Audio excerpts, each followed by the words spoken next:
Harley? Today is September 9th, 2010, and I'm speaking this afternoon with Celian Adams in his son's home in just, about 10 miles outside of Placerville? Is that where we are? Yes. Can you tell me what your date of birth is and where you were born? July 18, 1920. And where were you born? Orosi, and just a little town outside of Fresno. Okay. Did you grow up there? No, I didn't. My father worked down there for 2 years and he never got paid all this time. Wow. He was working up in the mountains for a lumber company. So he says, well, we're going to find a place to live. So we moved to Napa County. Mm-hmm. And so how old were you when that happened? 2 years old. 2 years old. So you don't remember that town at all? No, then? I don't. So what did your dad do with lumber when he was there? He was working for a ditch company. They were building a flume to get lumber out of the mountains down there. And he was promised a good job, and they never paid him. I don't know how he lived, but they made out somehow. Yeah. So where did you move from there then? When you were two? We moved to Angwin, California. I grew up there.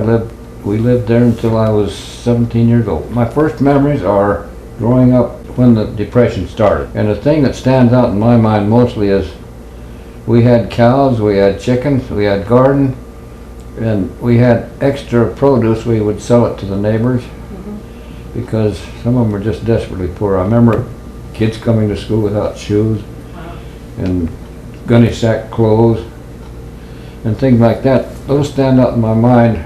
I delivered milk. We had cows, and I delivered milk first thing in the morning and after school, and we had the milk, and I helped milk the cows. So you not only delivered it, you were milking the cows too. Delivered the milk, and I had 3 quarts in front and 3 in back. I had a little carrier, and I'd go around house to house. I remember. So you were hand holding these. You were carrying this on. It was on my shoulder, yeah. Wow. And we got 10 cents a quart for the milk. And unfortunately, we didn't get to drink the milk because my mother would skim it off and sell the cream. We had a neighbor over here that she lived about a mile away. I had one over here, another one over here, and I had my route all planned. Sometimes they just wanted milk every other day, or maybe twice a week, and so I had to keep sorting things out. How old were you when you had this milk strapped on you? I started in it when I was 8 years old. Yeah. But as I got older, I started out with 1 or 2, and they'd add more. My mother would keep making these canvas bags that slip over my head, and I'd go around to the neighbors in the evening or early morning, and I'd deliver the milk, and sometimes I'd have a bunch of radishes or something like that along. I'd sell it for a nickel. That's how it affected us. And you brought that money home to your mom. I did, and she put it in the bank, and I was traveling around with my load of milk, and it snowed real heavy during the night. There was about 1.5 feet of snow on the ground. I still had to make my deliveries. Well, to get up to a certain neighbor's house, there was a log across the creek. And I saw other people then walking across there, but there was also a bridge down farther. Well, I had to take the shortcut. I got about halfway over, and I fell down in the creek. If it hadn't have been for the snow, I probably wouldn't have been there, but the snow caught me, and it broke most of the bottles of milk. And you know, that's a miracle, because that's broken bottles could have stuck me in the back. That's what I'm thinking. You were lucky all the way around. I lit on my back, and somebody came along and hauled me out and saved me. And we saw so many people around us that didn't have anything, and they didn't have things like we do now. So how did your dad, was he able to afford the cows and everything? He'd trade. He'd get a calf and raise it and trade, and then he'd trade for a cow. Or he was quite a horse trader. So he started in lumber, and then he moved there to do farming. So. Yes. Well. And piano teaching. He was a piano teacher. One bright spot in my life. This has nothing to do with the Depression, but you wouldn't remember reading about Lindbergh flying over the ocean, would you? Yeah. 1927. He was my idol, and my dad told me that he was going to fly over the ocean alone, and I kept thinking, oh, what if his motor quits? Because our car, the motor was always quitting, though. Yeah. And my dad would say, well, if his motor quits, he's going to go down. He doesn't have anything, no place to go. And I said, well, won't somebody pick him up? Well, there's going to be some ships out there. If he's lucky, he'll fall close by there. But shortly after, I think it's about 4 or 5 months after, he flew across the ocean. I remember, the people over there in Paris, they just about ate him up. You've seen probably pictures. Yeah, that was such an amazing feat to do that. And they just about tore his plane apart. They wanted a souvenir. Oh, yeah. But anyway, he shipped the plane back by boat, and he had it patched up, and he made a tour around the United States, and he flew over our house, roughly, he flew over the Atlantic at May, I think it was May in 27. Along about August or September, my brother and I were out in the yard. I don't know what we're doing, but there came a plane, and it said Spirit of St. Louis. It was about 500 feet over our house, and my brother, a tear just rolled out. Oh, Lindy, and he was just so emotional. It didn't mean that much to me, but I knew he was. Yeah, because you were 7, where he was 11. He'd been about 11 years old. I can still see a plane bounce along trying to get in the air. They had still movies in those days. I was going to say, how did you see it? Well, they had it down at Irwin Hall. Oh. And it was raining, and they didn't think he was going to go, but he decided to go anyway. He bounced that thing in the air, and finally, last bounce, he was up in the air, and he just skimmed the trees down there. And he was my hero. I didn't know anything about depression. I didn't know. You were a kid, right? Yeah. You just knew it was hard times. I just knew that nobody had money.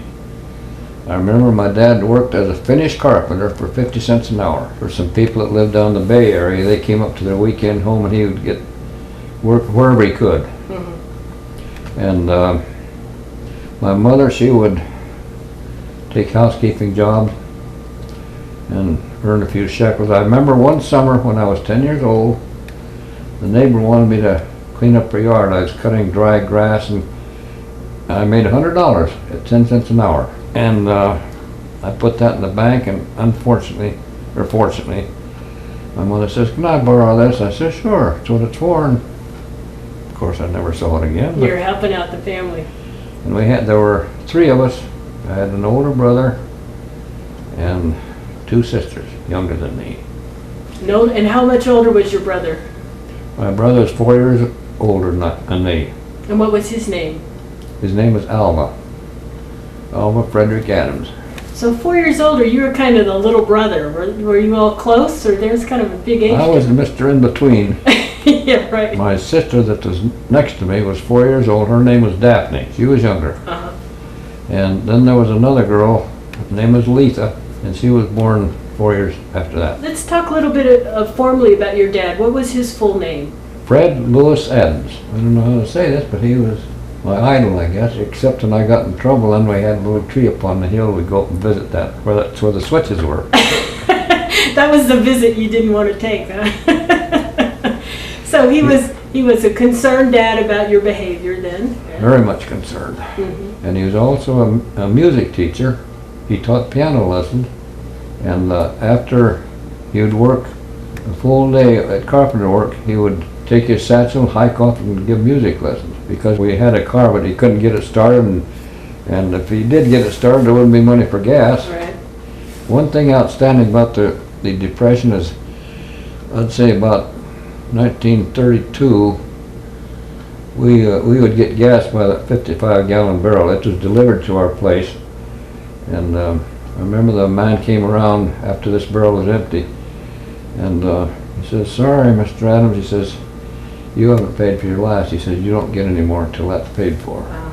That was so sad, because once in a while he'd get the old Model T going. It was a 1922 Model T Ford. We went to town about twice a year, which is 25 miles away. Mm. How long did it take you to get there? All day. All day. In dirt, were the roads made up, were dirt roads? All dirt roads, yeah. As a child during those hard times, because that's all you really knew. The Depression started right around when you were 1929. Yeah. How did the Depression affect you in the rest of your life? Well, it made me appreciate things more now that I get older. You said you were making 10 cents an hour. 10 cents an hour, I'd work. And what could you buy for 10 cents?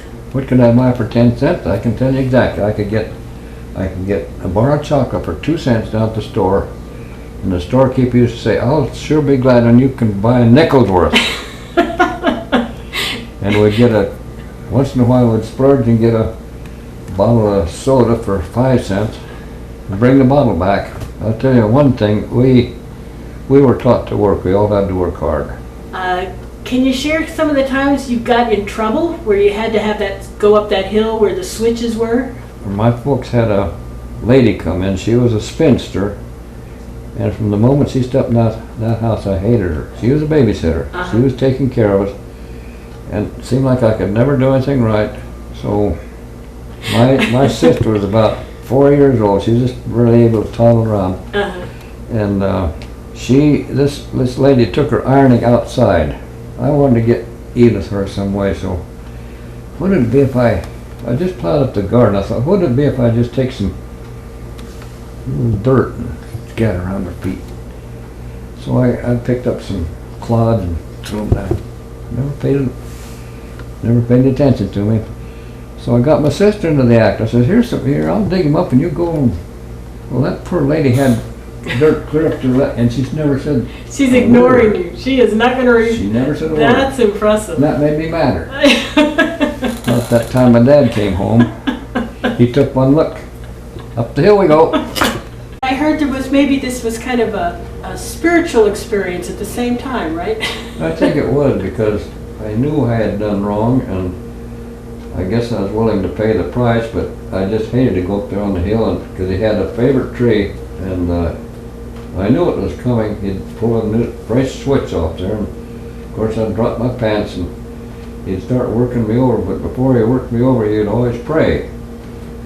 Then he'd get to beating on me, and so I started praying that he'd quit.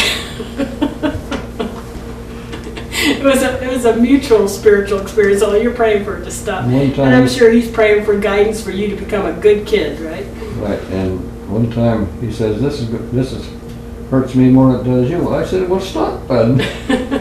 Easy He solution. didn't pay attention to it. Did you like school? Nope. Tell me about that. Well, I didn't like any part of school. I wanted to be out doing something. Yeah. Was there anything you liked about it? Any golden part of school that was a positive experience? Any teachers you liked? Yes. The rest of them I hated. Yeah, but was just one teacher? No, there were two. What grades were they? Let's see, one of them was in the 5th grade. I skipped the 2nd grade. I took the 1st, and she says, well, you don't need the 2nd, so I went to the 3rd. And when I got to the 5th, I had a teacher I really took a liking to. And I was going to marry her, and I told her so. But you know what happened? What? A few years later, some guy from Placerville came over there and stole her. And I was so broken-hearted. I was about probably 10 or 11. I was crushed. I'll never fall in love again. Did you have any subjects that you liked? Yes, I liked history Okay. and spelling. But if I had any smarts, I don't know where they were, because I got poor grades. Did you? Well, you didn't maybe want to sit down and do the studying for the tests. Maybe. I'd look out the window and see the squirrels in the trees. Oh, why can't I be out there? So you were an outdoor kid? Yes, definitely. Linda mentioned something about a tree at PUC near a spring house where people go to sharpen their axes. And then it fell under the spring house or something. Yeah, that was the old milk house down by the barn, and Orville Ballin was in charge. And there was a grindstone outside where you turn it like this and you grind your axes. We had to make sure they're sharp, so there was an oak tree right close by, and we'd go check our axes. Oh. And pretty soon there were just axe marks all around, so it finally died. And then it died and fell on the milk house and crushed it. Okay. So it wasn't the spring house, it was the milk house. That wasn't the spring house, no, it was the milk house. Okay. You remember where that was, don't you? You know where Noah Paul Inn place was? The old store? Yeah, okay. Okay, the gas station is right where the old milk house was. Oh, okay. And the barn is down below that. Okay. My dad happened to get a hold of a farmer that had to clear some land, and my dad told him, I don't have time to do it, but my kids will. But my brother he had something wrong with his lungs. He had some, I guess he drank some carbolic acid when he was a kid, and Oh, his lungs were gone. scarred. So he couldn't work, so it was me. Mhm. My sister couldn't handle an axe, so I cleared off roughly 40 acres in one summer. This was 1930. I was 10 years old. I worked a full year, summertime and sometimes after school. And I cleared, I remember my dad saying we lost 100 tier of wood in that, because after I would cut it, my dad would come along at night with some neighbors that had a machine to saw it up, and then they would stack it up, and the neighbor would take this much and divide it up. We had 100 tiers, which would be about 25 cord, and one time we came home from school, and I remember a great big pillar of smoke going up right in the direction where our wood was, and somebody had started a fire someplace up in there, and the wind had just right. It took it right into that land that we cleared, burned up all the wood. Yeah. You know, and when you're saying wood, this brings up another topic. This wasn't like to have a fireplace to roast marshmallows. This was to heat people's homes and cook, right? Everything. There was no gas or electricity in those days. You couldn't afford it. I do remember our gas bill was $3. Our electricity bill was $3 a month. That thing. Uh-huh. So you did have electricity. Not everybody had that either, right? That's right. So that's how. And as far as heating your water, did you use a? We had a water tank that hooked into the stove. It was a stove just like that, and the pipes would come in the back, and it went to a water tank, and we'd heat it up. Matter of fact, we have that stove up there, and we still use it once in a while. Yeah. So when you were cooking or heating other things, it also heated the water at the same It heated time. the water and heated the house. And That's great. a 10-day fire, it burned the better part of White Cottage property and clear up to Three Peaks.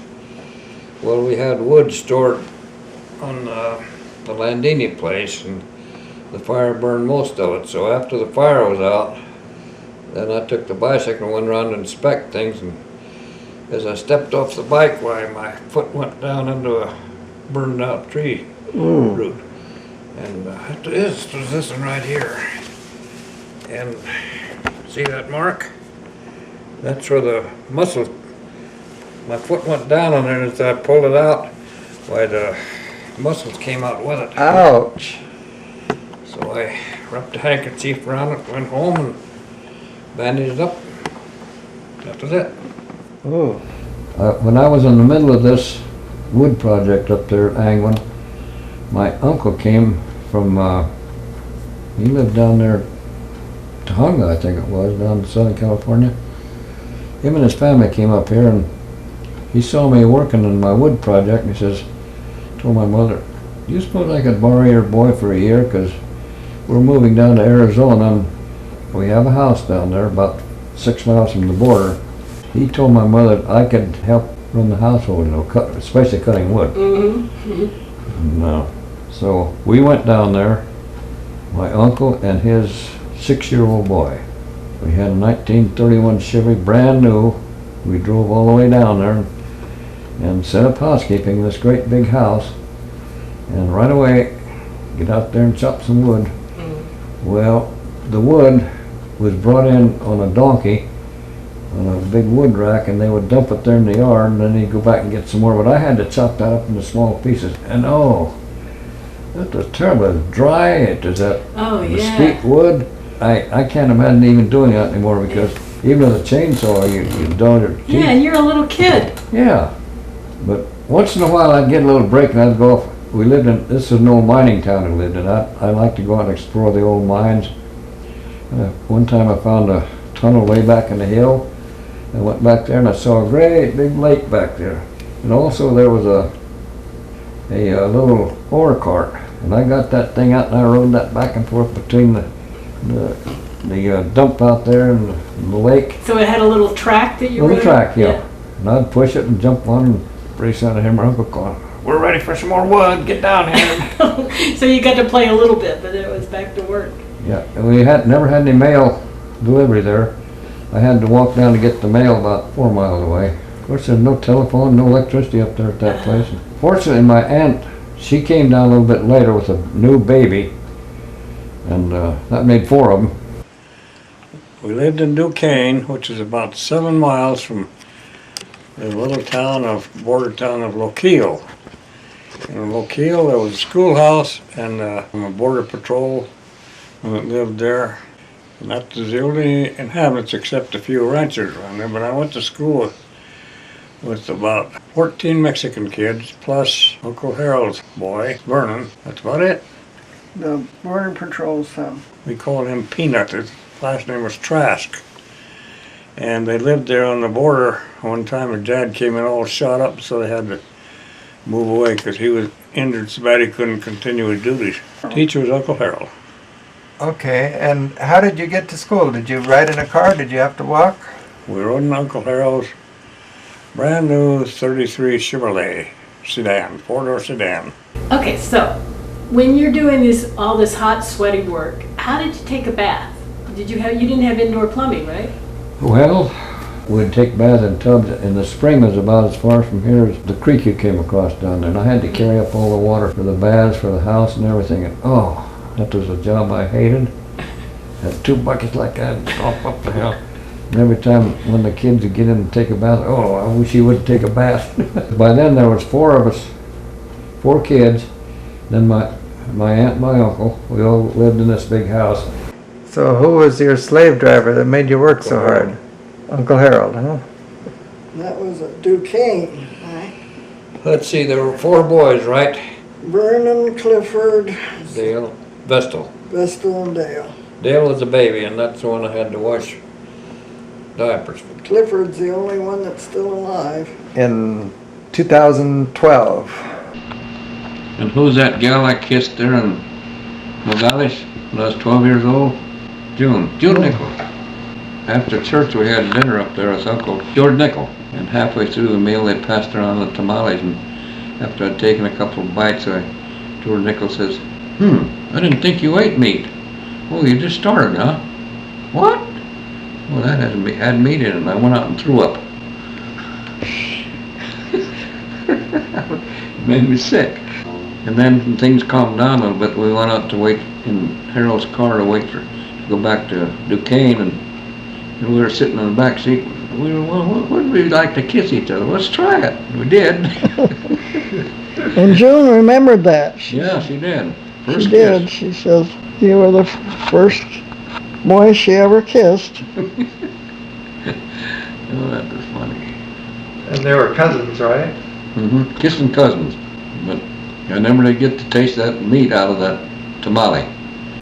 And after about 6 months down there, somehow the house caught fire. And so we all had to get everything out that we could. And the house was a company house. It belonged to the bank. The whole town belonged to the bank. And there was a man, his name was Mr. Richardson. He was the head of the bank. And I remember my uncle going down and telling him about that house burning. Oh, he says, I'm just so sorry. Oh, no worry about it. I'm just picking on and go move into that. So how long did you stay there? Stayed there.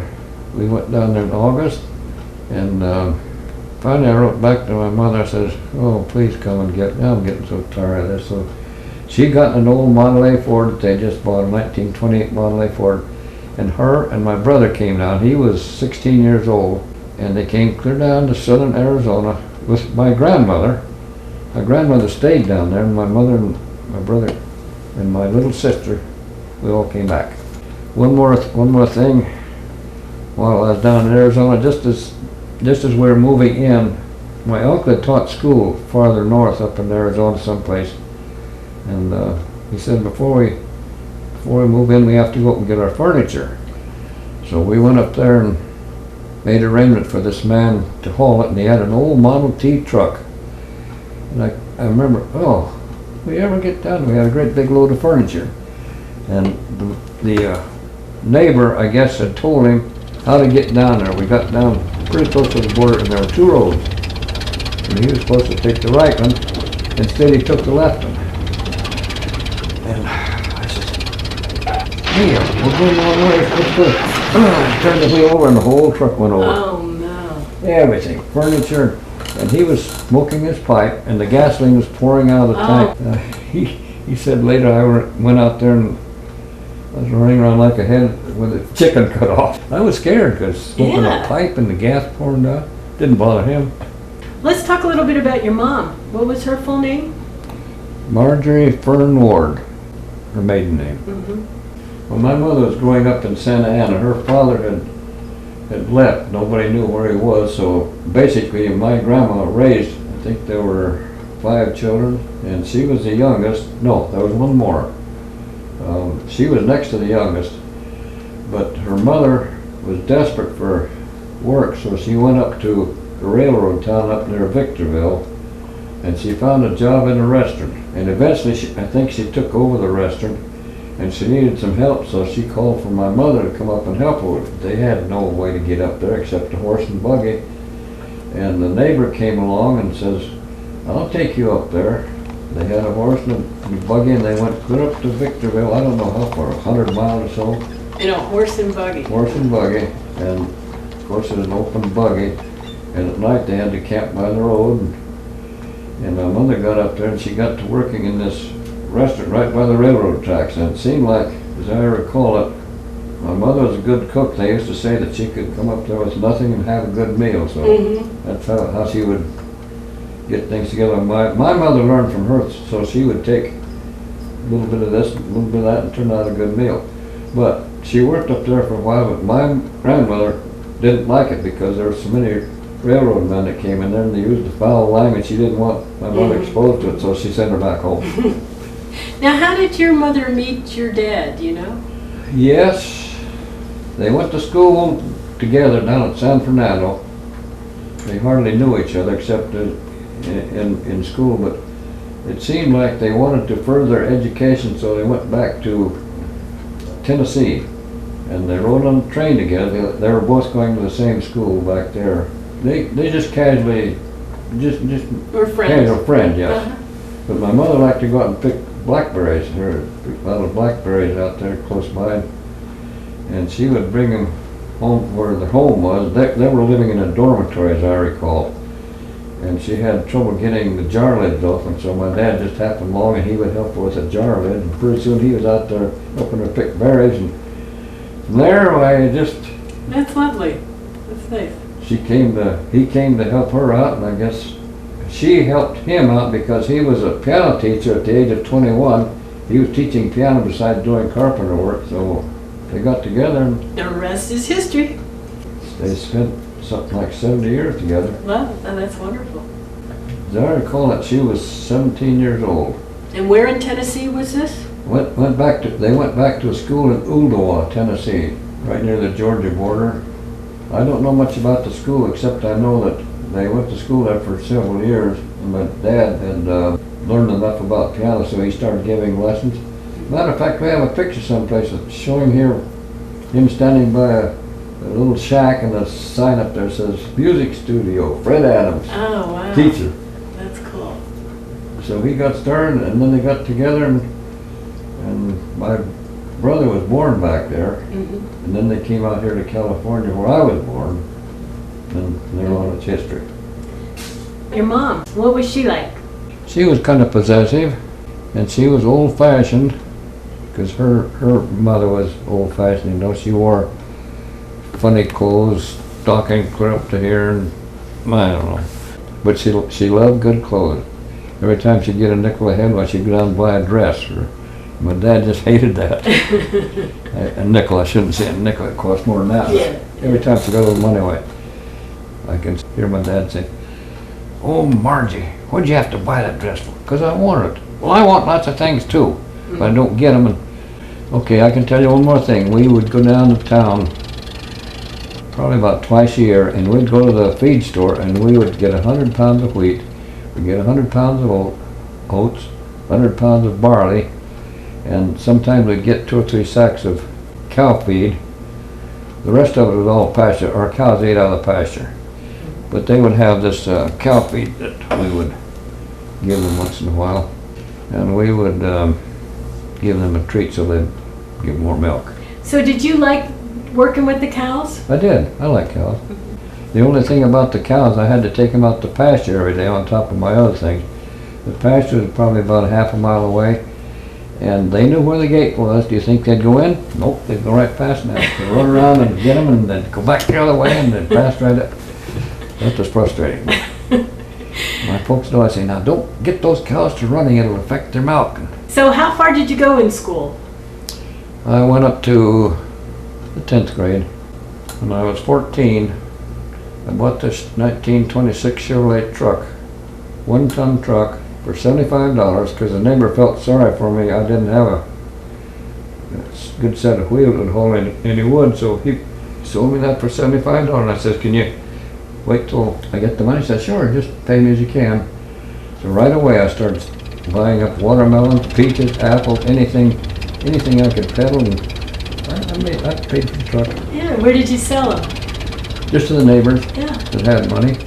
My folks bought this 1926 Chevrolet, and it was right down there near San Diego where my uncle lived, and it seemed like my mother made a deal to buy this car, and she went down to get it, and as we were going down there, why that car we were looking for passed us on the road, going the other way. So we turned around, we caught it, and my mother said, I came down to get our car. Well, I was just taking it up to your place, up here at Angwin. So anyway, over the next few years, that car gradually came to pieces till there was nothing left, except we put a little truck bed on the back, because those old cars are made out of, the frames are made out of wood, and it would rot and fall to pieces. Yeah. When I was cutting wood up there at Angwin, this old man, I call him an old man because he was 65, you know, and he had kind of a henpecked wife. His wife would just badger him all the time. So he says, you know, you're 15 now, you can drive. Why don't you take me up to Covelo? I said, where's that? He said, oh, it's up in Northern California. There's Indian reservation up there. Maybe you like Indian? I said, sure. So he gradually started bringing stuff over to our house. He'd bring a few jars of fruit and some crackers, and his wife didn't know it. One time he announced to his wife, he says, I got a ride up to Covelo. Our neighbor's going to take me up there. Well, she let him go. And I remember the first day we started out, we passed one of these new cars. It was a 1933 Ford V8. I said, I'm going to get one of those someday, and I couldn't hardly see over the hood. Big car. Huh? We drove up and we got within 10 miles of our destination, and the bearing broke out. Bearing broke in the motor. I didn't know how to fix it. He didn't know how to fix it. He says, well, we'll get some tools someplace and you take it apart, and somebody will come along and help us. Well, I took it to pieces. I caught a ride into town, part way. I walked the rest of the way, and I asked around, have you got an old car that has this part in it? Yeah, there's one down there in the gully, go help yourself. So I went back, I had to hike about 10 miles back to the car. We put it together, and we went camping. We camped by the river for a while, and then we came home. And you see, on the way back from Covelo, in that old car, it blew up there by Clear Lake. I put water in when I shouldn't have. I didn't know in those days you're supposed to leave it running, so I put it in and cracked the block. We limped into Angwin somehow.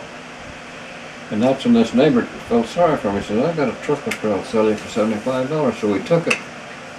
And within a week, Mr. Whitney's son-in-law, down in Bakersfield, he says, is anybody up there can help me move my furniture? We want to move up to Angwin. I said, oh, and then he came over to me and he says, would you be interested in going down to Bakersfield in your new truck?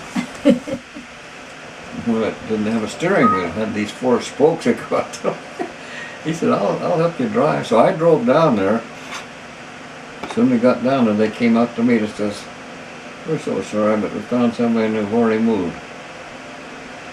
So we came back the same day. He drove all the way back. I slept in the back. That was my first experience. My mother always liked to travel.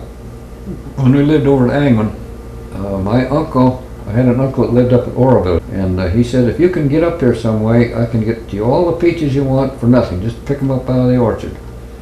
So we got this old truck, and we started out. We got over almost to Sacramento in a tire blew. Right there by Davis. Oh, what are they going to do now? He didn't carry a spare in those days. He couldn't afford one. So we pulled off in the field and we camped there for the night. And the next morning I got up and looked at it, and there was a cut about so long in the tire. Well, I didn't have anything to fix it with. So I got to looking around. I was carrying some tools at that time. The only thing I could possibly think of would be to plug that hole up, would be to take a crescent wrench and wrap it up in a jacket or shirt or something so it'll plug up that hole. And kind of seal it? Kind of seal it. And somehow we made it up to Woodland. I drove into the tire shop up there. He said, I've been in this tire business for a year, but I've never seen anything like this before. And then you got your load of peaches, right? We got our load of pizza. Another car story. My dad was into music quite a bit. We had a neighbor that was into music too, and they decided they wanted to go down here, Paderewski in San Francisco. Well, he just bought a new 1927, either a Chrysler or Dodge, I'm not sure which. Brand new with isinglass windows. What does that mean, isinglass? What is Well, it's flexible. Oh, okay. It's sewed into kind of a leather-like and painted over.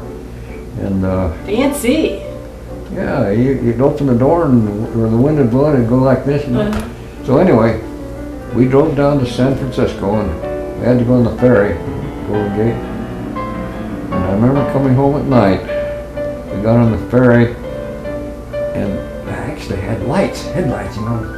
I remember that. And When you say light headlights, you mean the car or the... in the car, yeah. And so your cars didn't usually have headlights? Never had lights, period. Oh, cool. And the running boards, they were maybe 5 feet long. They had luggage carriers, little flexible. And so running boards were these pieces on the sides? Right. And these carriers, they would roll up, they'd go like that together, and then you'd tie them in back. But when you wanted to put your luggage, your suitcases, you'd pull it out, and both sides had luggage carriers. Do any more buying over there until I got up here to Placerville. My neighbor came over with a car. It was getting kind of old. He said, I'll give it to you for $5. So I got a whole fixed up and I sold it for 10. Somebody else would come and offer me a car, I'd fix it up and sell it. Well, I'd make a few bucks. Yeah. That was I can remember smart. some of the names of cars. I had a Whippet and a Jewett, Buick, Oakland, and of course a Model T. I had a Model T and a Chevrolet, and a Model T Ford and a Model A Ford. Just a few of them that I can remember. So what's your favorite? The old Dodge. I like the old Dodge. What year? 1922. Did you have that one long, or did you trade it to sell it to make money for it? I don't remember what happened to it. Apparently there wasn't much newsworthy material available back in 1938 when Daddy at age 18 bought a used 1930 Model A Ford Roadster. This short piece came out in our local Placerville newspaper, the Mountain Democrat. Going, gone. Harlan Hall, who, weighed down by the responsibilities of a senior and has taken on quite a scholarly manner, has slight regrets with regards to the sale of his Model A. He's disposing of the last vestige of his former self, and his regrets are increasing to no end as day by day he has watched it disintegrate piece by piece at the hands of its new owner, and that was Celian Adams. Hall figures it's only a matter of time until he removes the motor and makes a coaster out of it. It sounds like Daddy had a reputation of tearing apart some of his vehicles, but somehow this one has survived because 74 years later, in 2012, this Model A still runs, and at age 92, Daddy still drives it around, and he enjoys taking people for rides in it. Were you a rebellious Yes, child? definitely. Why was that? I didn't want to be here. I didn't want to be born. And a shop teacher by the name of Willie Roosh. Roosh. Yeah, Okay. R-U-S-C-H, Willie Roosh. He was my high school teacher there in Vallejo, 36 and 37. I went to high school there. And Willie Roosh was also the teacher that Wilson Glover had. So that's where I got acquainted with Wilson Glover. But this Willie Roosh, he was a great big guy, and he was all jittery, and he had fire in his eyes, and he would just get so scared of him. One time I asked somebody in the office there, what's the matter with that guy? Oh, he was gassed and shell-shocked in World War I. He was just a nervous wreck. Well, he didn't like me very well because I'd heat up the tool and turn him into the tool house just to see the guys jump. He didn't like that. So what did you heat them up with? I don't remember. Probably in the forge, because I Oh, worked in okay. the shop. Okay, and then who did you have to turn them into, or why? Well, we had to check tools out from the tool house, right in the center of the building, of the school building, was a little office-like place where you had to go up and check your tools in and check them out and come back and heat, turn them in. So how could you get them to him without getting your own hand burned? Well, I'd wrap them up with a handkerchief or something. Oh, okay. Did you do this because you didn't like your fellow workers, or just to be Yep, get even with them mischievous? that way. Oh, did they do mean things to you? Yep. Oh, I'm just getting even. Let you out of my bicycle tire and stuff like that. oh, okay. So it was a two-way thing then. Yep. Do you have any stories to share about your grandfather? I do. Is this your father's father or This is your? my father's father. Okay. And we recently were contacted by a relative of mine that lived back in North Carolina, and he had a story which substantiated what my father used to tell me about my grandfather. My grandfather was a Southerner, and they were trying to catch up with him to conscript him into the Confederacy. They were looking for soldiers. Well, it seemed like there was a group of these young fellows. They didn't want to go into Confederacy because they knew that was the wrong side. So somehow they slipped over to the Union lines, and they joined the Union, and they moved right up to Tennessee, and he was in the light artillery. And their story about him in the big battle back there, the name of it was Chickamauga. And he came home from that engagement with 17 bullet holes in his clothes, and he wasn't touched. Now, I don't know how that could be. Wow. 17 holes. He used to tell about how they could see the cannonballs coming, and they would duck behind a tree. One cannonball just missed them and knocked out a dairy house, and plowed a big hole in the ground, and then rolled up against a tree, and they grabbed that for a souvenir. My grandfather was a pusher. I could give you one illustration. The only job they could find was working for a brewery, and they had to cut down these great big trees for cordwood. Dad said that one time they cut down a tree, stretched his arm out. It was easy, that big. We didn't get to eat till that tree went down. His wife was on the one end of the saw, and he was on the other. As soon as that tree went down, and they spread their tablecloths out on the stump and ate their lunch.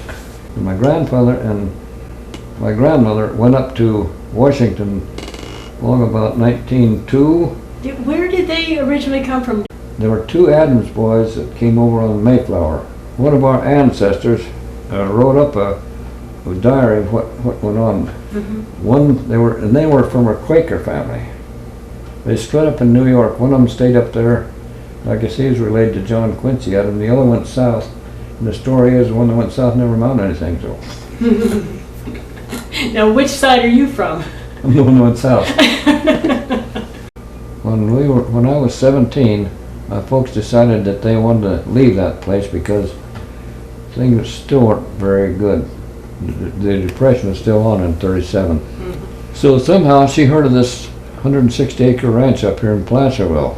Well, all I know about Placerville is where that thief came and stole my girlfriend. Oh, the teacher? I thought if I ever meet up with that guy, I'm going to sock him in the nose. Well, it ended up he was one of my best friends. When he got up here, my dad went to work for him. This man, he had a big pear orchard up here, and he'd sell pears to these big companies. They would come in there and clean out his orchard. And he also had a carpenter business on the side, so my dad picked up a job with him right away. And then I forgave him. He was self-taught because my grandfather was a carpenter. Do you remember your grandfather? He died about 6 years before I was born. The only thing I knew about him was he was a Civil War veteran, and he used to tell my dad stories about some of these big battles he was in. What about your grandmother on your dad's side? Did you know her? No, she died. And your mom's parents, did you know them? I knew my grandmother, my mother's mother. My mother's father left home when he was early. I guess he couldn't take the strain of raising kids, and they didn't know where he was. So my grandmother remarried, and that was kind of a disaster because I guess he gave her a bad time. He came up here once or twice, and nothing he could do to suit him. So let's get back to, so you're here, you're 17, what did you do? I brought all my sawing equipment. While I was over there in Angland, I collected an old truck and an old saw rig.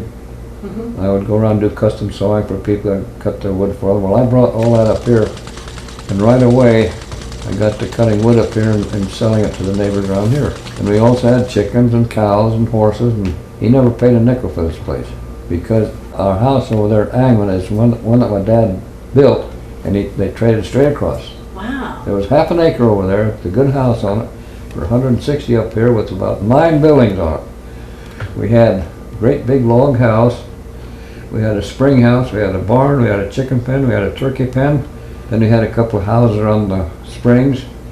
Altogether, we had about 9 buildings on the place. That's a pretty good deal. Yeah.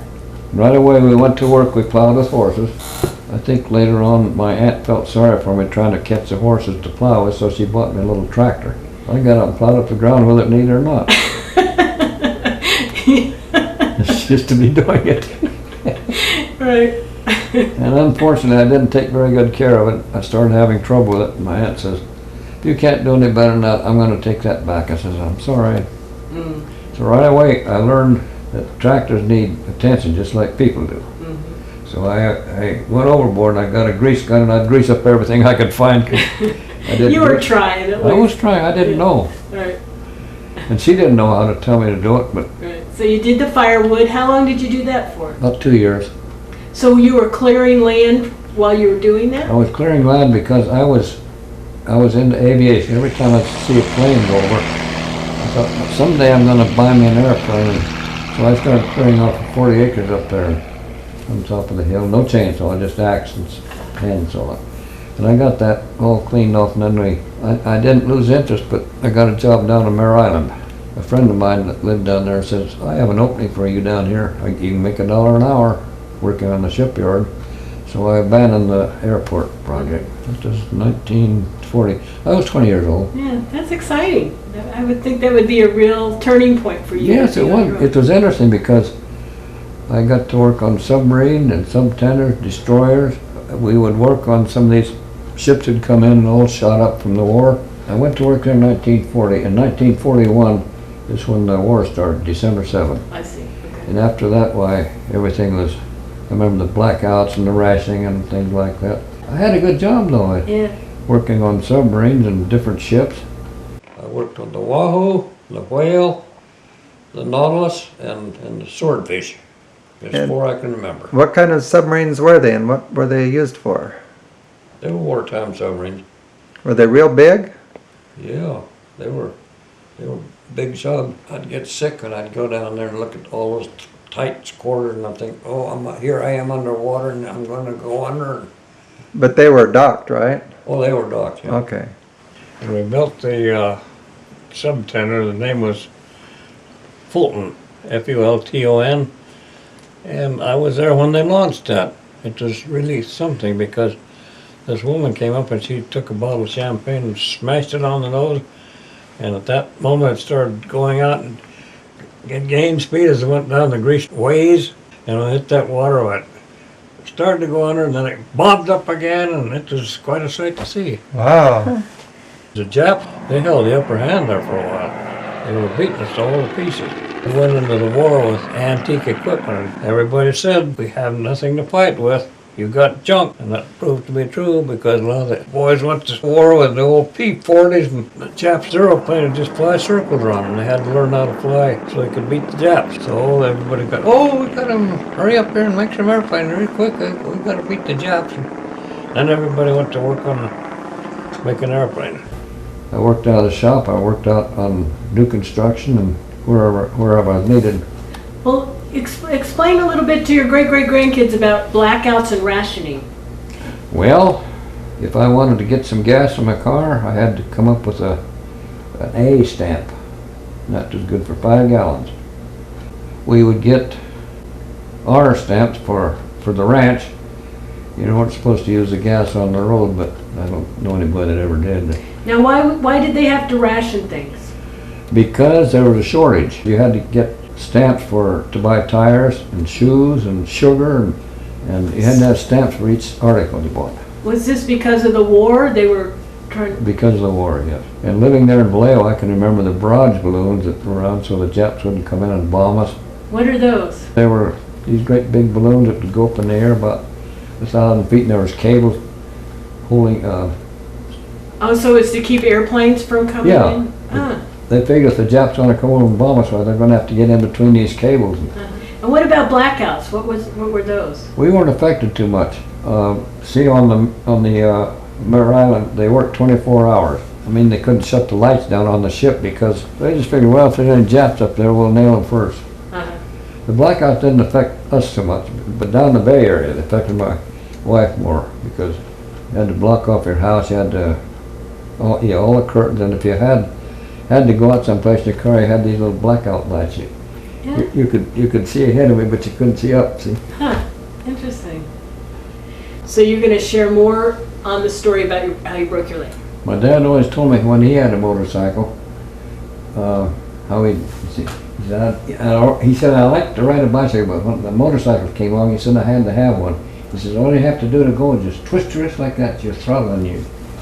Well, I just had to have one. That was a no-no, but I bought one anyway.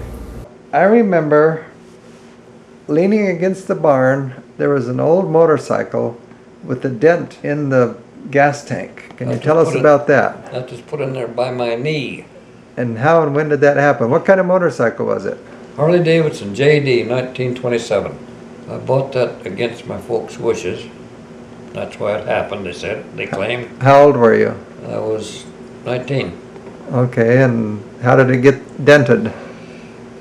Well, I got on the thing and I rode back and forth to school. I would take friends of mine for rides, go down to Sacramento. One time I decided to go up and see Uncle Jim that lived up on the Feather River at Oroville. So I got on that motorcycle and got over as far as Auburn, and it got dark on me and the lights went out, so I went to the service station, fixed them, and went on to Uncle Jim that lived on the river. Oh, I wouldn't ride on those old Harleys. I had an Indian. Those are a lot better motorbikes. I said, well, I just happened to get a good buy on this. I got this for $50. No, $25 I paid for it. Because I'd been in a wreck on Highway 50 down there, the airport road in Placerville. And the guy wrecked and they hauled him off to jail for drunk driving. I went to see him and he says, yeah, give me $25. So I fixed it up, and of course I knew everything there was to know about it, so I put here and I put there. The second day I got it, I had a telephone pole up there. I think I Remember right now, but anyway, it was in town. I saw a nice gravel spot up there to turn around, and the wheel just went out like that, and I hit the telephone pole. I didn't get hurt much, but anyway, I got back on the road some more. Well, that was just an accident. Let's go again. I rode the thing for 4 or 5 months. And then school started, so of course I had to ride that motorcycle to school and show it off. And I just killed a raccoon. I skinned it and I put the raccoon skin right on the seat, and the tail was hanging up. Of course, I knew everything there was to know about it, so what could you tell me or teach me? So I gets on the bike one time, let's see, it was September of 39, and it was during recess, noon recess. So I had to go down for something, and as I was going around this turn where the old feed store was, I went head on to the farm, and I went flying through a tree downtown, there, right in town in Placerville. And that motorcycle was bent right around like that so bad, and I cracked my head open here. I broke my ankle, my leg, my knee was broken, and my hip. So one thing interesting about it, this is, my dad would go to town once in a while to get supplies, and he happened to be at a feed store right around the corner from the service station. I stopped at the service station to get some gas, and that was right, there was a creek between the service station and the feed store. Well, it just happened that the accident I had was right at a curve right by the feed store. So when I crashed into that car, a friend of mine owned the service station where my dad was getting gas, and he heard the crashing. My dad says, "What was that?" Well, I can tell you what it was. Probably that damn fool Adams. He didn't know how right he was. I hit the right front headlight of his car, and that knee went into the gas tank. And I went through the low-hanging branches of a walnut tree hanging there. And I came down and hit my head, and a friend of mine had a Richfield station just in back of the feed store. So that's when the daddy's knee went into the gas tank and smashed it. Oh, I didn't realize that was the same time. Yeah, at the same time. So they took me up to McKinnon's office, and I stayed in the sanitarium at that time. I stayed there for a week. Put my leg in a cast, and now maybe you'll behave yourself. And I did. So I found another motorcycle. And I got to fix that up. So what happened to this motorcycle? It sat up there by the barn for a long time. Where is it now? I sold it for $25 to somebody else. I don't know where it is. Our local newspaper, the Mountain Democrat from Placerville, had the following news article: Mosquito youth injured as cycle skids into car. Celian Adams, 19, of Mosquito, was removed to Placerville Sanatorium on Monday afternoon following a wreck about noon near the junction of Canal and Spring Streets. Adams, riding a motorcycle, suffered a broken knee, 2 fractures of his right ankle, and a bruise on the head when his cycle skidded into the car driven by Alvin Coutinho of Camino. The victim was removed to the hospital in the Orelli ambulance. When I left home, like I told you, I went down and lived in Vallejo and commuted back and forth. Well, it got so crowded there that I decided to go and live with my brother in a little town named Novato. By that time I had 2 motorcycles. How old are you now? 21. Okay. Old enough to know better. So then I found a friend over there. He liked riding motorcycles, so we'd get to cutting up a little bit, right? We'd go to the playground and ride over the teeter-totter and stuff like that. Well, one time we rode down toward San Francisco on the Highway 101, and I'd learned how to stand up and ride on a motorcycle. I learned how to do it, and I still don't know how I did it, but we rigged up somehow I'd wiggle my foot and open the throttle. We'd stop and That's amazing, especially considering how many bones you broke when you were 17. That's crazy.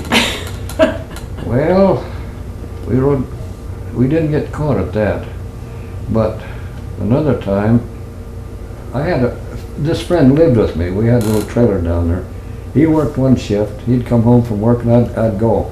But somehow, there was a old farmer down there. He was taking a load of hay to town with the horses, and he was sitting way up there on top.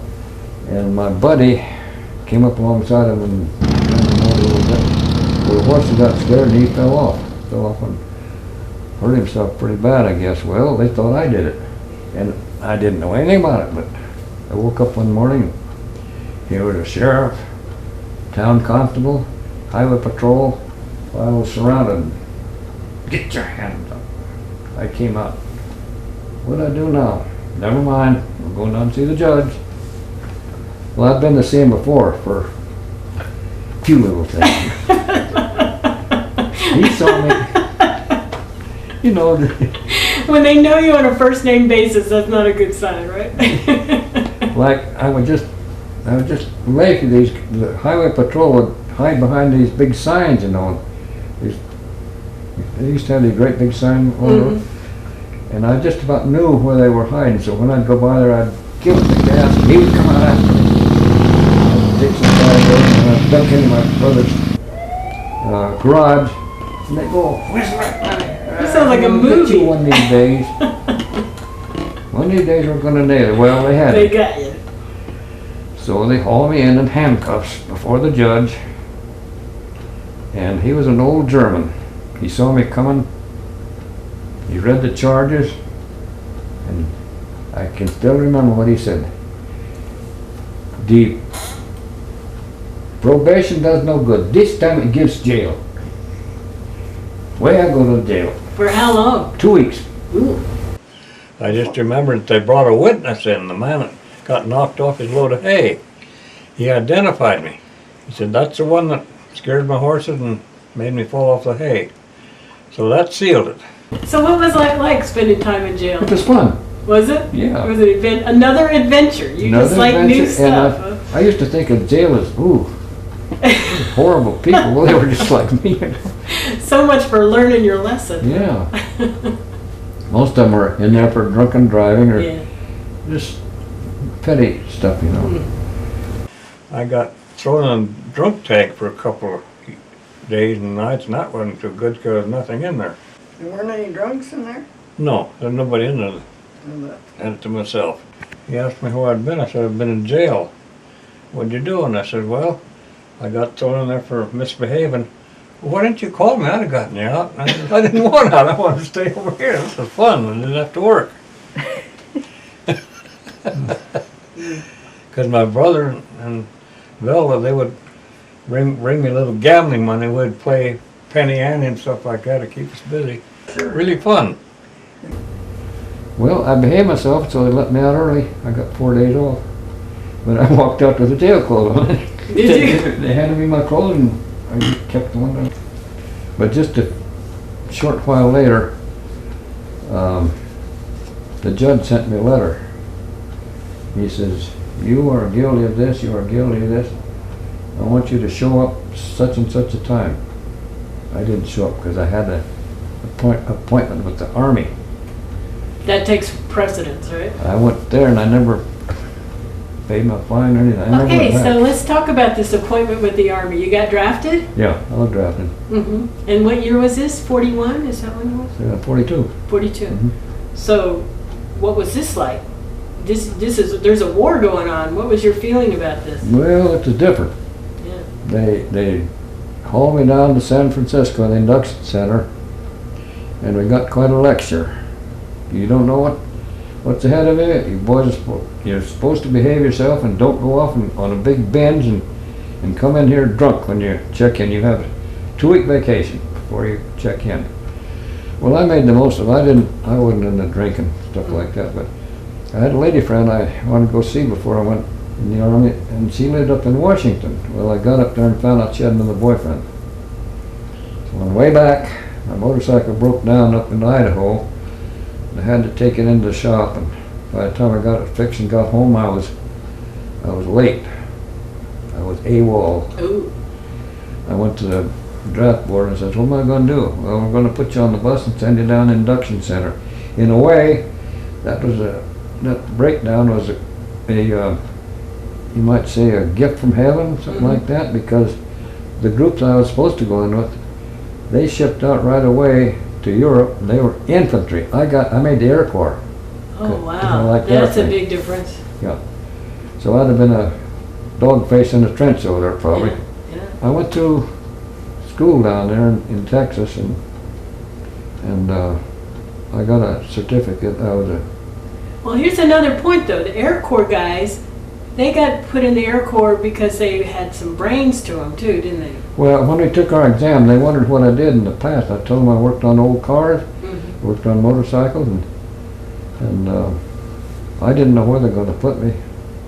I took an IQ test, and I was up there. Yeah. I was okay there. But, it was different. So you went to Texas for training, huh? What part, do you remember? Yeah, separate field, Wichita Falls. Okay. I graduated from school there, and then I was shipped up to Spokane, Washington.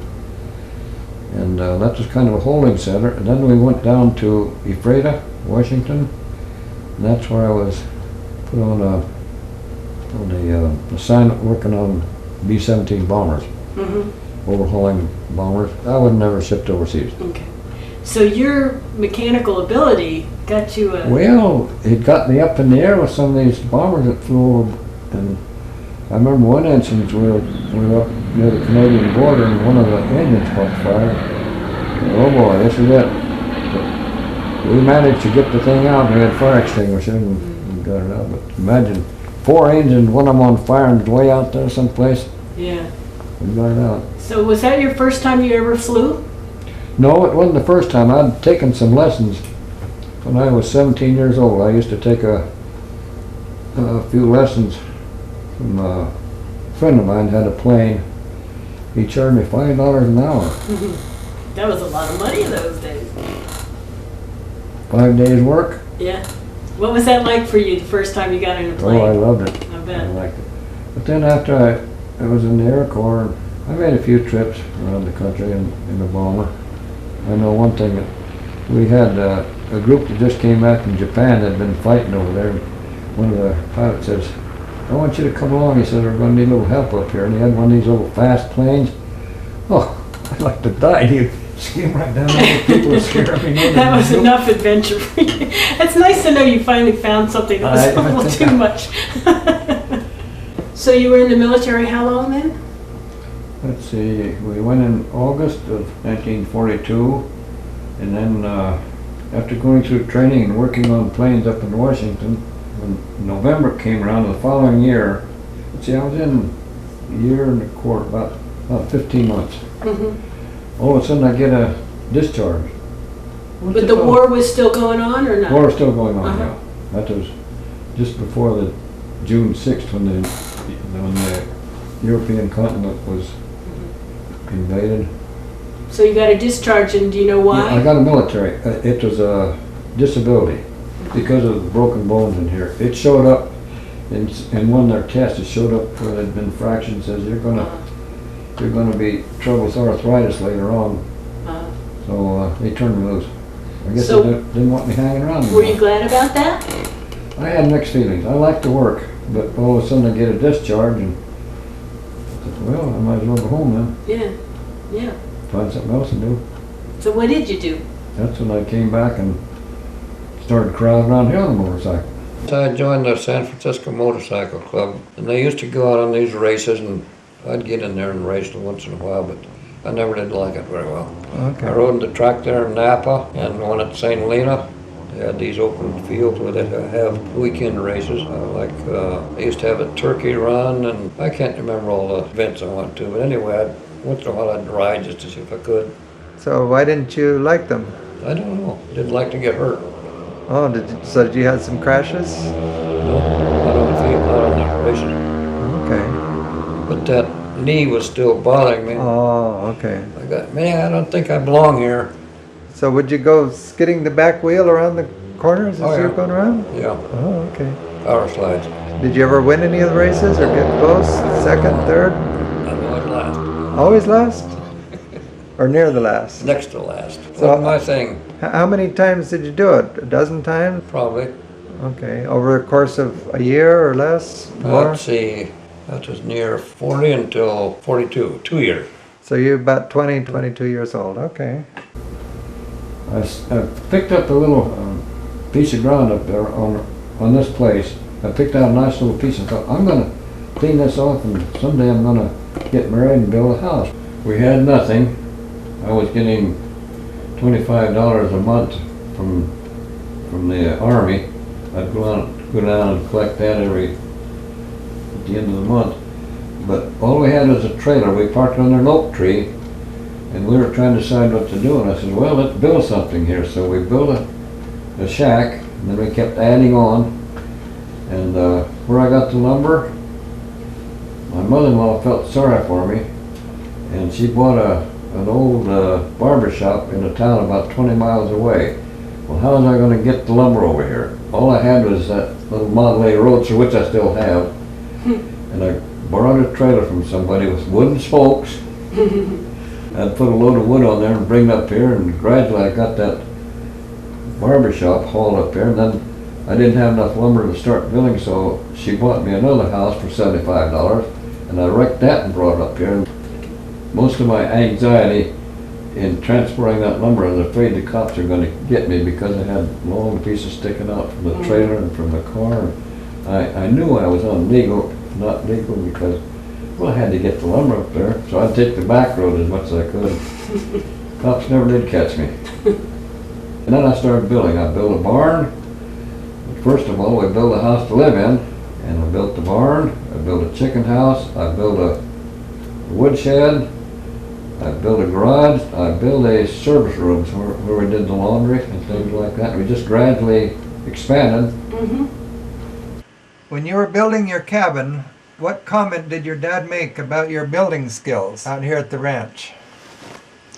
Well, he begrudgingly came over and helped me, but being he was a perfectionist, he really didn't want to help me because he told some friends of his, he says, I like to help my son, but he says, I like to work with something besides a pine pole and a 2x4 and a chicken roost. He says, that's all I really had to work with. He told Alfred Thiele that. Okay. When Marie and I got married, we took the trailer over to my brother's place in Nevada, and we camped there. And I got this job with Bill Wright. He had a seed cleaning plant just north of town, about 2 miles. And I worked out in the field. Well, first of all, my first job up there, he sent me up to Petaluma. Every day I'd go up there, and he bought a brand new harvester. And so I went up there every day and put the thing together so I'd know how to run it. And after we got the thing going, well, we brought it down to Nevada, and You're messing up your hair. Bill Wright says we're kind of short-handed, so I'm going to have to send my wife out with you. She'll ride on the thresher back there, and you drive the tractor. And so I worked with her for quite a while, going around to different farms and harvesting wheat and barley and oats and stuff like that. I remember that tractor. It was a Massey Harris, 4-wheel drive, spiked wheels. And she'd ride back there and she'd never complain about the dust. Well, this young lady came along. I didn't know she was only 15. She was well developed. We got to going together, and then we got to talking things over. She said, I'd like for us to get together. I said, yeah, but you're not done with school yet. Well, I'll go over here and ride to town every day with the school teacher, because the school teacher lived right close by. I thought it over. I said, okay, we'll give it a go. Well, it didn't work out. She hadn't grown up yet. Yeah. I hadn't either. So you got married? Yes, we got married. And how long did that last then? Last 8 years. We had three girls. They're still around. And so, did she stay in town, or did she move? Or? She left me. And was she in the neighborhood, or was it something where you didn't have to see her? Yeah, let's see. Yeah, she worked here in town. And of course... I'm thinking that must have been kind of hard. It was, because I'd see her riding around with these other guys. Yeah, you know. that's what I'm thinking. And she married a cop here in town. And I guess he hauled off and broke her jaw one time. He got mad at her. And she had a child by him, but she left him and went off with another guy. And I guess she lived with him for quite a while. Had a child by him. She didn't want a divorce. She wanted to go on just like she was, like live in town and me support her, and her chasing around. Finally, I went to see an attorney. He said, what can I do? He said, well, I've had cases like this before. He says, why don't you take the 2 older girls, they were 4 and 7, and just leave for a while. Just get out of her hair. And I said, how about the 3rd one? Well, she's too young. You can't take her. And so I took the 2 girls and went went back to New York and Florida and traveled around for the better part of a year. In the meantime, while she filed for divorce and got it, and then I came back. So you were a single dad then? Yeah, I had them for over a year, and then I got married here in town, but that's Betty's story. Okay. And I could never have done this if I hadn't had their cooperation. They were all for getting out of here because they didn't like what was going on. I could never pull it off if they'd have balked, you know. But what struck me most is how I had their full cooperation. I told them what they were going to do. I took my trailer and parked up there in Nevada, so they couldn't very well chase me if they wanted to. Oh, you were over the state line? Yeah, over state line. And so without warning, without notifying her or anything, I just took them and left. And of course, the lawyer, my attorney, notified what had happened. So all the way back to New York, we stopped in Kansas for a while, and the weather was terrible there, so we went back to New York. Why'd you choose New York? Because my mother had a friend back there that lived at a school. She thought maybe I could get a job back there at the school and put them in. Well, when I got back there, the people says, when you get back here, you put your overcoat on in November and you don't take it off till April, just that cold. Yeah. So I went down to Rhinebeck, and I had a cousin that lived there. By the way, that cousin is the one that I grew up with there in Arizona, the oldest boy. He said, I can't get you anything but milking cows around here, and I don't think you want to get up at 3 o'clock in the morning and go milk cows when it's below zero. And I said, no, I don't think so. By then my mother had come back and she had joined us. So she said, well, let's go down to Florida. So we went down to Florida, and we had a trailer. And we'd stay at different trailer parks, and we liked it down there. The weather was good. So I got a job helping to build a house, and of course my mother said I have to get back to my husband. So she came back. I stayed there with the girls until, I believe it was May. I helped build 2 houses down there. And the younger girl, she was not happy unless she was with me. I had a good babysitter. I had a nice woman that took care of both the girls. Nope, I want to go with you. So she'd take her little plaything. She'd sit in the car all day while I was working. I'm not leaving my daddy. Oh. Yeah, we stayed there until about May, and then I ran out of work. I didn't have anything going, so I had another uncle in Flagstaff, Arizona. I decided I'd try him. He said, yeah. I said, I can get you a job down there in the woods. So he hooked me up with an old logger down there, and we got a good summer's work in there. And but I had it. What am I going to do with my 2 girls? Don't you worry about your girls. My wife is going to take care of them while you're out in the woods, and you don't have to worry anything about your ex coming after, because my wife, her father was sheriff in town, and she still keeps the double barrel, and she knows how to use it. She knows how to use it. Then shortly after I finished my work there, the lawyer sent me the paper. You're clear now. You can come home. Everything's all settled. So I came back and got into the logging business here again. And by then, I had connections with the logging company there in Sacramento. They bought logs, and I would cut logs up here and take them down there. Well, this was just a little interruption. I had a year off, and I got right back into it. Nice, that's good. So tell me a little bit about what it was like to be a dad. I enjoyed it. Good. Because the girls had confidence in me. Otherwise, I could never pull it off. They were happy with me, and I'm glad they were. And I'd ask them once in a while, don't you want to go back? Oh, I don't want to go back. What are your daughters' names? The oldest was Gloria, the second was June, and the third was Janet. And have you had much contact with them?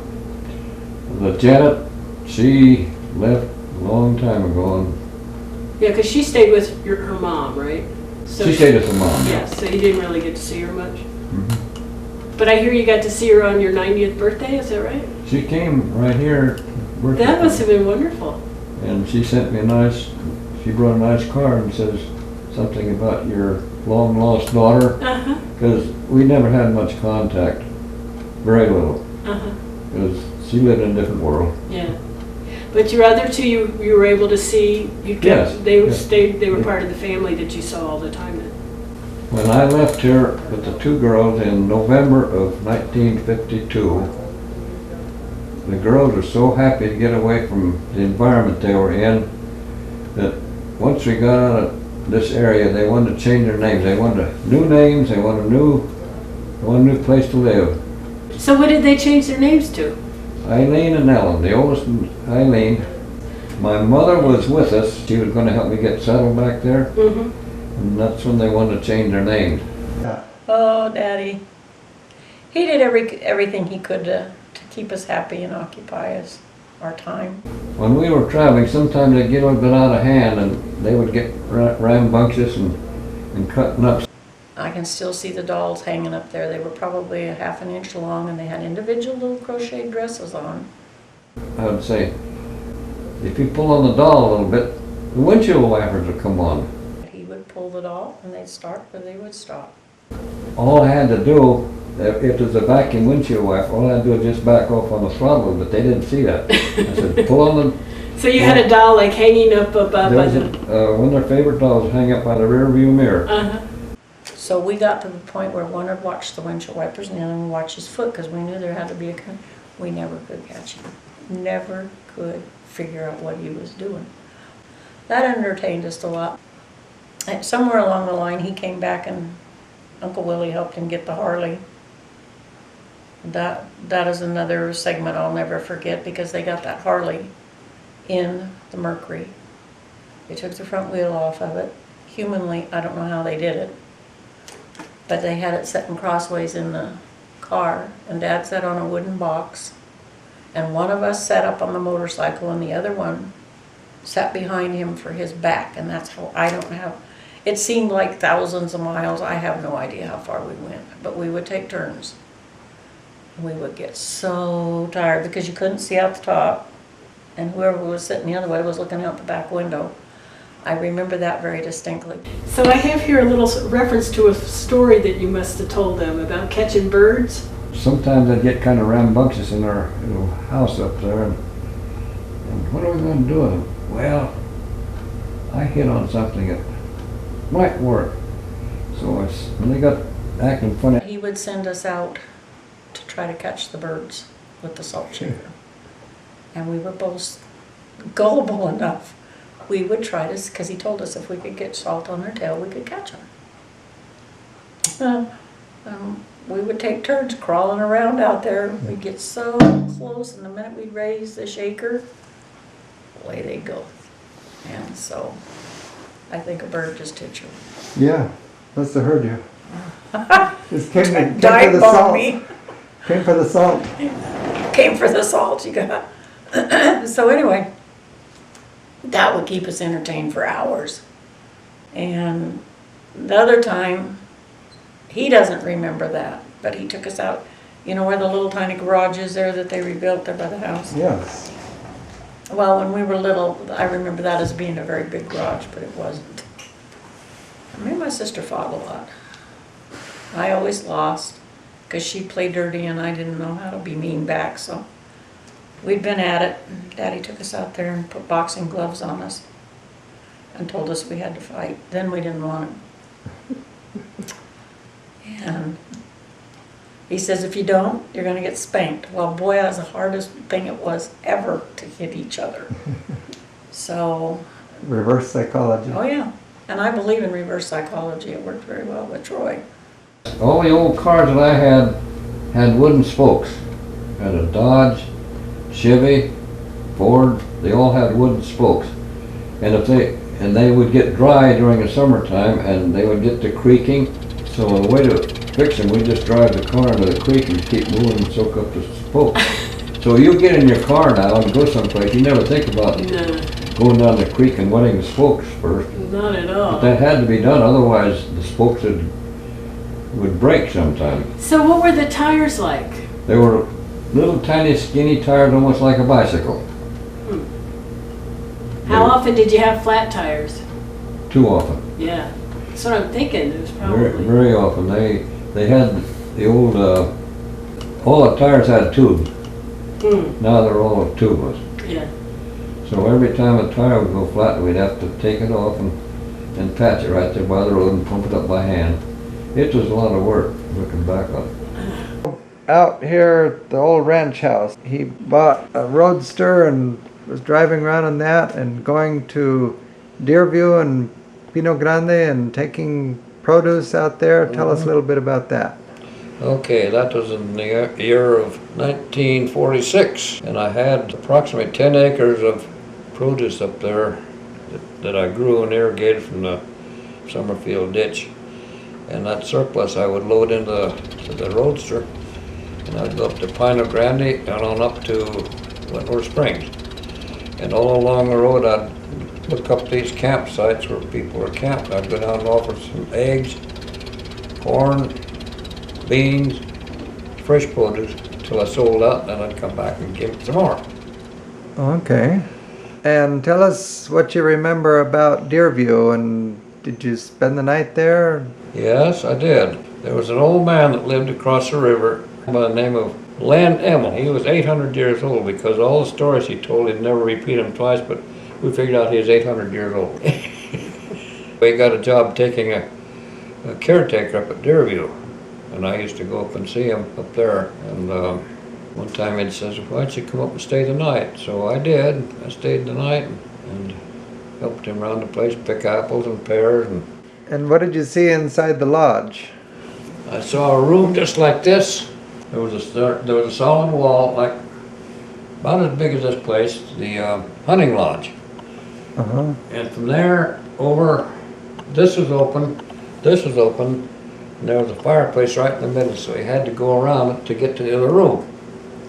But all around, every room had paintings of Sacramento Valley and the Sierras with the snow, and it was a beautiful painting. A man spent 3 years up there just studying the surroundings. He went up to Slate Mountain. He'd go up there sometime and he would stay out there and overnight, or sometimes for days at a time. He would just soak in that panorama, then he'd go back and start painting. He Okay. was there 3 years. And who would come and stay at the hunting lodge? Nobody. It had been a hunting lodge and it was abandoned. Okay. So this was Len Emmel, he was up there in charge of it. And I remember he always went to bed as a stocking kept pulled down over his ears. And he would tell us Okay. some bear stories. This was when I was living on my own. Okay. So in the little ranch house cabin that you had built? Yeah, Okay. And were you married by then? yep, I Okay. was married. Tell us about going across the cable car.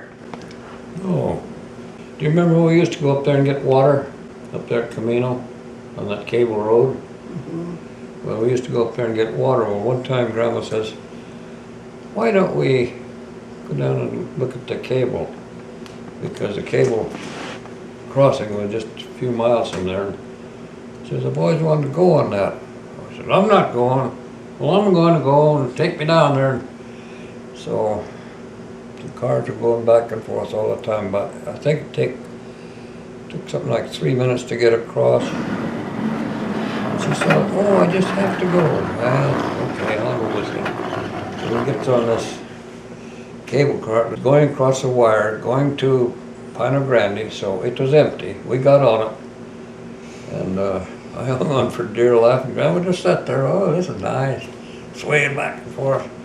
So we got up to the other side, on the Pino side, and there was just another bobby car just waiting with a load of lumber, 3,000 feet on it. I remember that's all I could haul. So the cable operator said, come on, climb on top the lumber. So away we went. Then the electric motor kicking. Like it. Wow.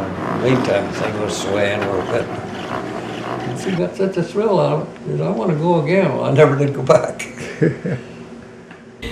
Now, I also heard that you used to play the piano. Yes. So how long did you play that? Did you just... I don't remember when I started. All I know is I'd forgotten most of this until I run across some old articles that my mother had, and I found out that I played in a concert over there at PUC, and I was 6 years old. This is interesting because we just dug it up this morning. Let's see. As a second musical program in the list of 7 to be given this semester, the music department of Pacific Union College gave a 23-number recital at the auditorium the evening of April 3, that's 1926. There were piano, vocal, and stringed instruments. Selections given by students representing every year from the kindergarten to seniors. Little Pauline Anderson and Celian Adams began the program with a piano duet. The audience was so pleased that the printed request for no applause was disregarded by the audience. Other children run the program and so on. So you were the first act. Yes. Do you remember that recital? You were pretty little. Yes, I don't remember this certain program, but there was one before that when we played a piano duet, and this girl I was playing with, she seemed like she was going so slow, so towards the end I just went ahead and I stood up and said, "I beat you, didn't I?" I bet the audience loved that. And the audience loved it, so in the next program they said, "Please do not applaud." They didn't want you getting too much of the fame there on something like I that. don't remember too much about that playing. I know I had to practice every day. Mm-hmm. So having that program, that music program, it looks like your mom was a saver of things for you. But I heard there also was a house fire that your parents had? Yes, and we still don't know how it started. We were living my folks were living in a structure downtown. This would probably be, I think I was wrong on the day, I think it was about 57, the date. And they came home and found their house practically burned up, but somebody had managed to save some of the trunks and some of the goodies. That's how we got these. Oh, that's good. And my folks said, we're never going to live in a wooden house again, so they moved about maybe half a block away and bought some land to build a house, all the cement blocks. And I don't think there was anything in there wood to burn. So I don't blame them after losing everything. That's terrible. this is about 1957. When did they pass away? My mother passed away in 1994. My father passed away 4 years earlier, 1990. They were very active. My mother was blind and my father was deaf, but they got along pretty good.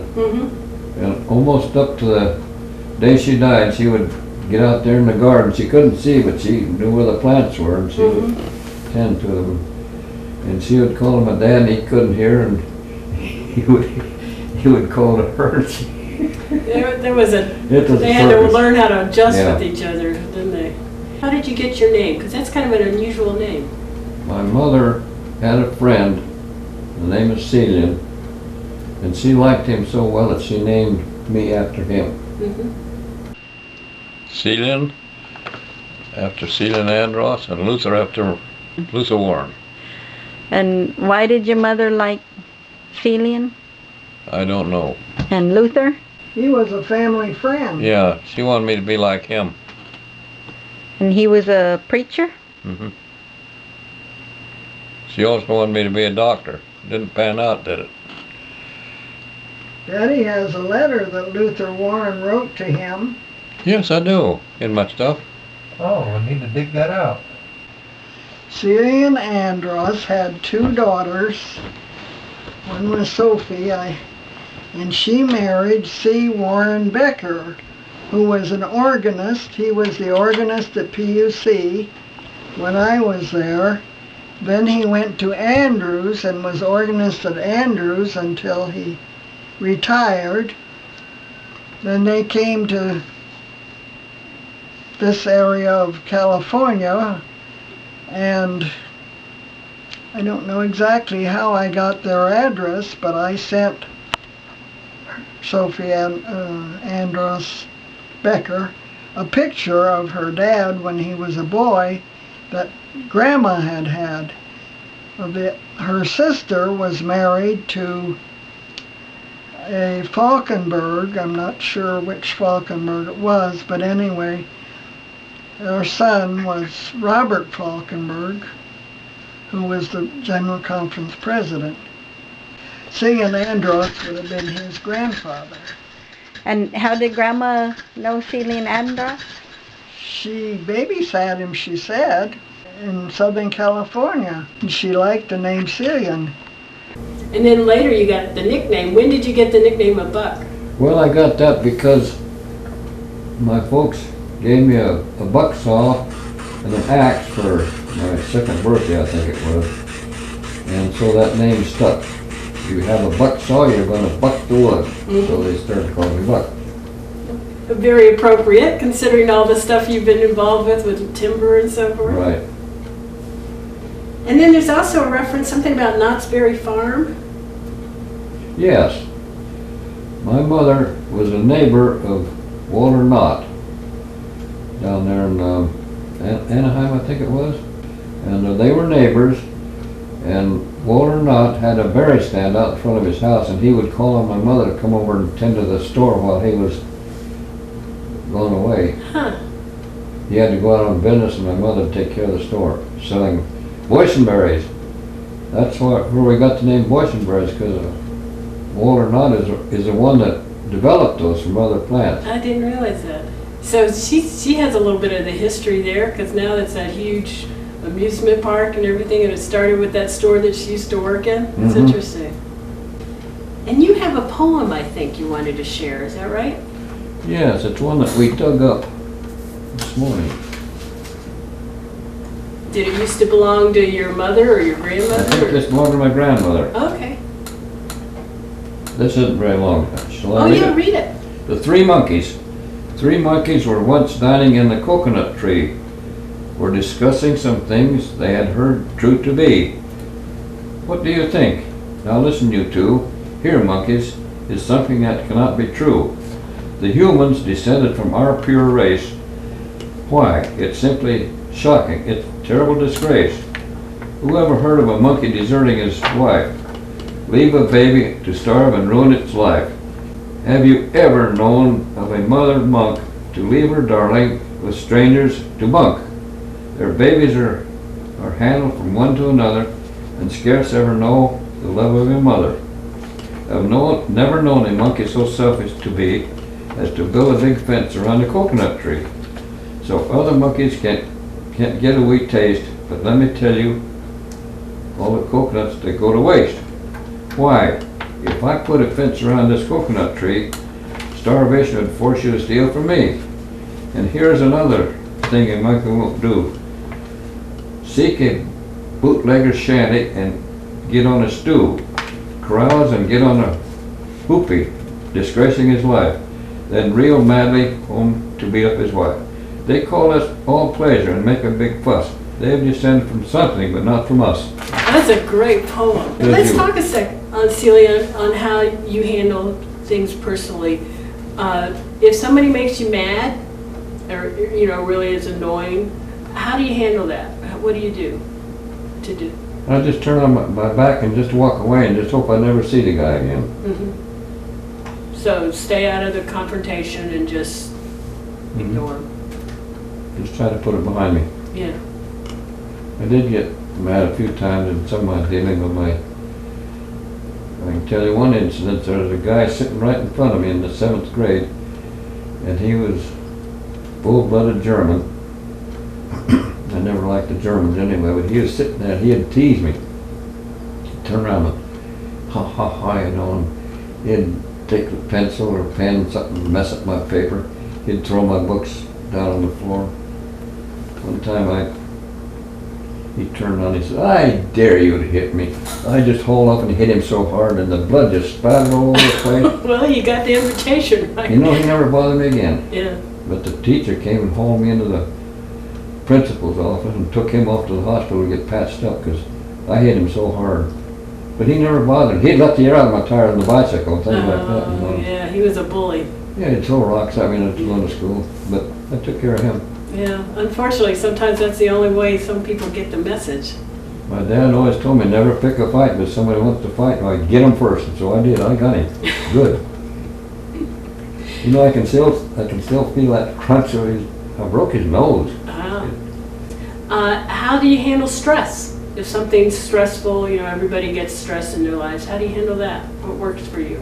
Well, I try to get out in the open, go out among the trees and the animal and things like that. Really don't have much trouble with stress. I don't think I do. That's good. So you don't let things get to you. I try not to. What is it your dad would say?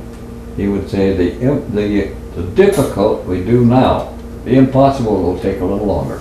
That's an optimistic view, isn't it? So if somebody says, I can't fix this, well, I'd like to know why I can't fix it. And so I'd get in, and my wife will tell you that sometimes I'll come to bed really late because I'm working on a car and I can't figure some problem out. And somebody says it can't be done, I want to show them it can be done.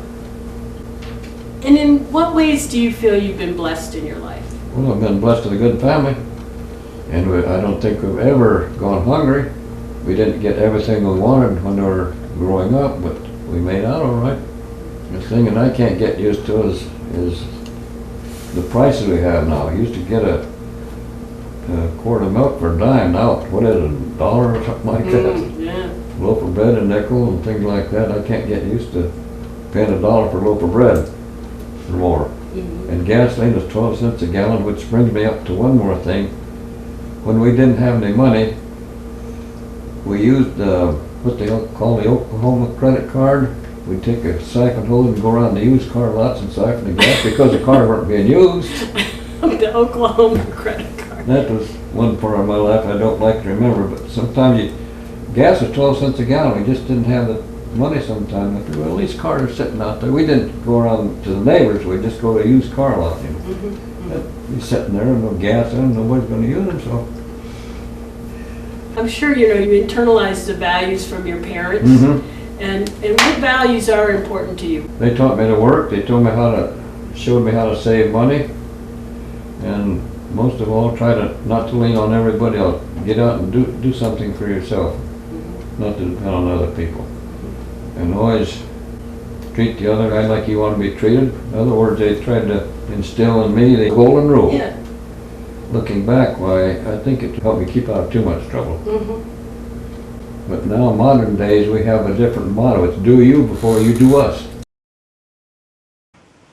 There's a lot more that can be shared from Daddy's wisdom and experience. But I'll summarize it by saying, thank you, Daddy, for teaching us to work hard, to learn so much by taking us to new and different places, and showing us how to get the most out of life by helping others. We love you, Daddy. Or, as we usually say, Te amo mucho, Daddy.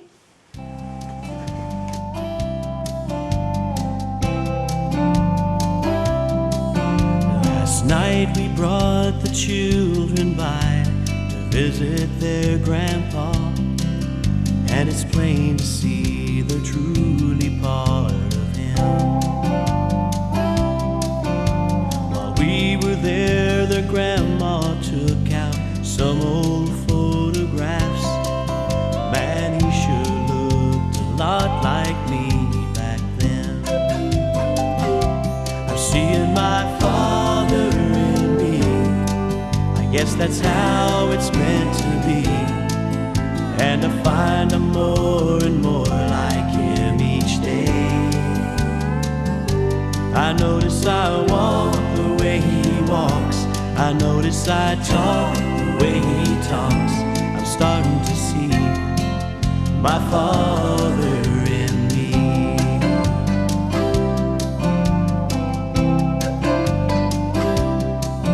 And today I took my wife for a walk down that old dirt road where my daddy took my mom so many times. And we found the time to mention things we never had before. And we shared some thoughts about the family life. Yeah, I'm seeing my father in me. I guess that's how it's meant to be. And I find I'm more and more like him each day. I notice I walk the way he walks. I notice I talk the way he talks. I'm starting to see my father in me. can recall the times we disagreed. And I could not take hold of his old-fashioned ways.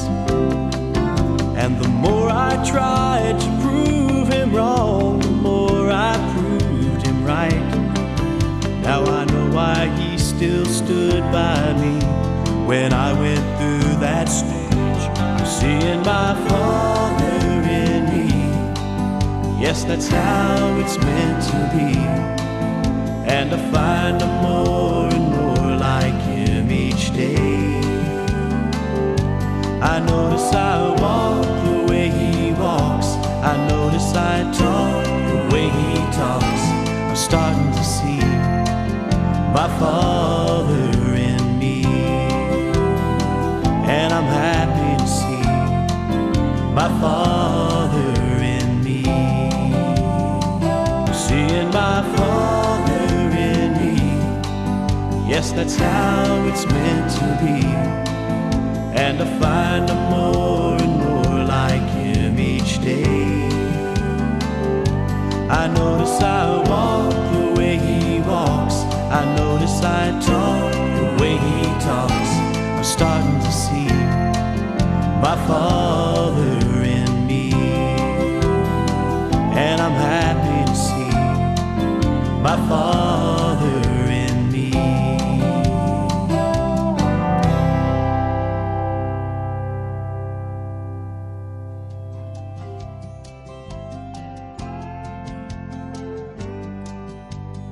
My dad always told me,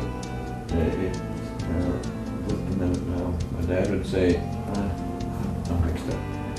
Well, right by the rear view mirror. They'd look and look. Don't you have a switch someplace? I said, no, I don't have a switch. Just pull on the tail of it. Come on.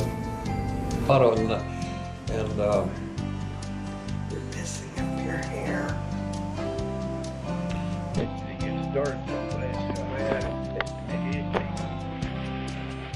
Necesito unas notas para empezar.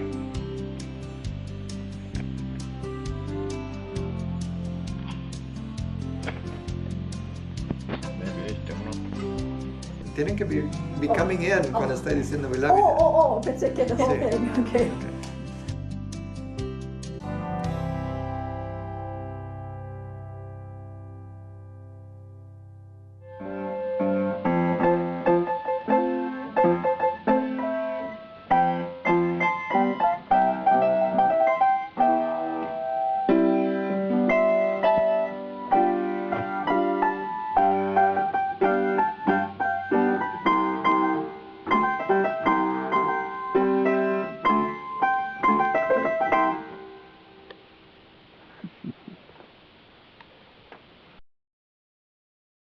Te amo mucho, Daddy.